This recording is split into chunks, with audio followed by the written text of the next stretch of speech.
Cancer, kidney, লিভারে আক্রান্ত হয়ে যারা ভাতার জন্য আবেদন করেছেন, আপনাদের ভাতার তৃতীয় কিস্তি অলরেডি প্রেরণ করার জন্য বরাদ্দ দেওয়া হয়েছে। আমরা আজকে সেই নোটিশটা আপনাদেরকে একদম প্র্যাকটিক্যালি দেখিয়ে দিব। আপনারা যারা এই আবেদনগুলো করেছেন, আপনারা কিন্তু আপনাদের এই ভাতার টাকাটা খুব সহজে পাবেন। সেজন্য আমাদের কি করতে হবে, আমাদের পুরো ভিডিও জুড়ে আমাদের সঙ্গে থাকতে হবে। আর আপনাদেরকে বলবো, আপনারা যারা আমাদের চ্যানেলে নতুন, অবশ্যই আমাদের চ্যানেলটি সাবস্ক্রাইব করে আমাদের সঙ্গে কন্টিনিউ করতে হবে। আমরা আজকে আপনাদেরকে সম্পূর্ণ তথ্যগুলো জানিয়ে দিব। তো সম্পূর্ণ তথ্য জানিয়ে দেওয়ার প্রেক্ষিতে আপনাদেরকে বলবো, আপনারা যারা দেশে বা বিদেশে চাকরির জন্য দক্ষতা উন্নয়ন সার্টিফিকেটগুলো গ্রহণ করতে চান, আমাদের স্ক্রিনে দেওয়া হোয়াটসঅ্যাপ নাম্বারে যোগাযোগ করতে পারেন, অথবা আমাদের স্ক্রিনে দেওয়া ওয়েবসাইট ভিজিট করতে পারেন। ওয়েবসাইটে প্রচুর পরিমাণে কোর্স দেওয়া আছে। কোর্সগুলো করে আপনারা খুব সহজে অনলাইন ভেরিফাইড সার্টিফিকেটগুলো গ্রহণ করতে পারেন। তো আমরা চলে যাচ্ছি আমাদের আজকের মূল ভিডিওতে। সেটা ক্যান্সার, কিডনি, লিভার, সিরোসিস, স্ট্রোকে, প্যারালাইজ, জন্মগত হৃদরোগ এবং থ্যালাসেমিয়ায় আক্রান্ত রোগীদের আর্থিক সহায়তা কার্যক্রম সংক্রান্ত আজকের মূল নোটিশ।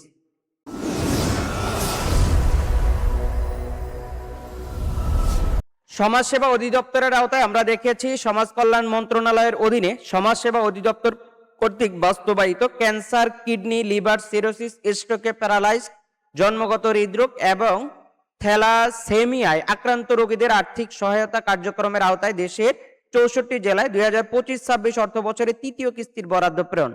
তো আমরা দেখেছি তৃতীয় কিস্তির বরাদ্দ প্রেরণ করা হয়েছে সমাজ কল্যাণ মন্ত্রণালয়ের স্মারক নাম্বার 18 জানুয়ারি 2026। উপযুক্ত বিষয় পরিপ্রেক্ষিতে জানানো যাচ্ছে যে 2025-26 অর্থ বছরের বিষয়োক্ত কর্মসূচির তৃতীয় কিস্তি জানুয়ারি 2026 হতে মার্চ 2026 পর্যন্ত বরাদ্দ মঞ্জুরি পাওয়া যায়। মঞ্জুরিকৃত অর্থ ক্যান্সার, কিডনি, লিভার, সিরোসিস, স্ট্রোকে, প্যারালাইজ, জন্মগত হৃদরোগ এবং থ্যালাসেমিয়ায় আক্রান্ত রোগীদের আর্থিক সহায়তা কর্মসূচি 2019 শিরোনামে খোলা সোনালী ব্যাংক পিএলসি, আগারগাঁও শাখা, ঢাকার চলিত হিসাব নাম্বার জমা করা হয়েছে। উক্ত হিসাব হতে নিম্নোক্ত বিভাজন অনুযায়ী তৃতীয় কিস্তি বরাদ্দকৃত অর্থ 64 জেলা সংশ্লিষ্ট সোনালী ব্যাংক হিসাব সমূহে স্থানান্তর করা হয়েছে এবং কোন জেলায় কত টাকা দেওয়া হয়েছে সেটার হিসাবটাও কিন্তু এখানে অলরেডি দেওয়া আছে।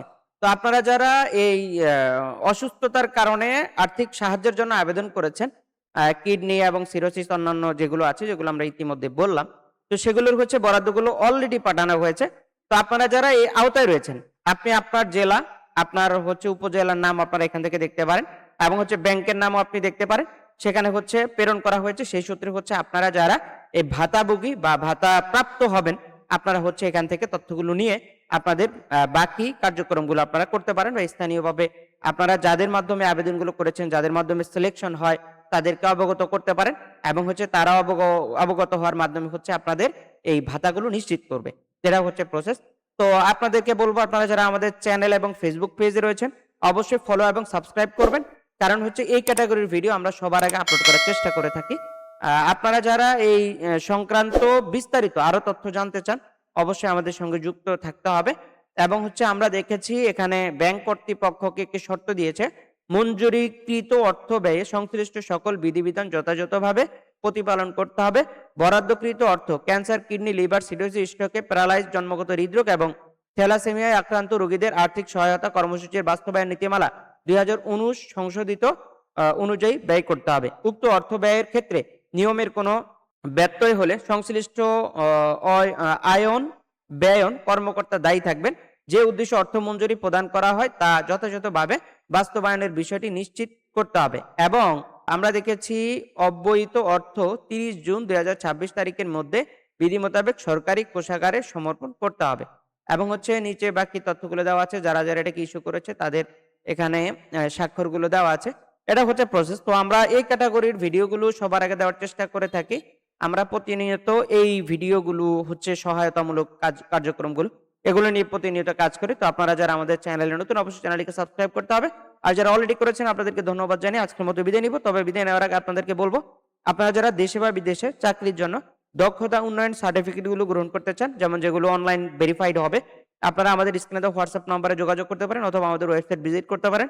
আমাদের ওয়েবসাইটে প্রচুর কোর্স আছে। কোর্সগুলো করে আপনারা খুব সহজে অনলাইন ভেরিফাইড সার্টিফিকেটগুলো গ্রহণ করতে পারেন। সেখানে প্রচুর কোর্স আছে, কোর্সগুলো করতে পারেন আপনারা। তো আজকের মতো বিদায় নিচ্ছি। দেখা হচ্ছে আমাদের পরবর্তী কোনো আপডেট ভিডিওতে। আসসালামু আলাইকুম।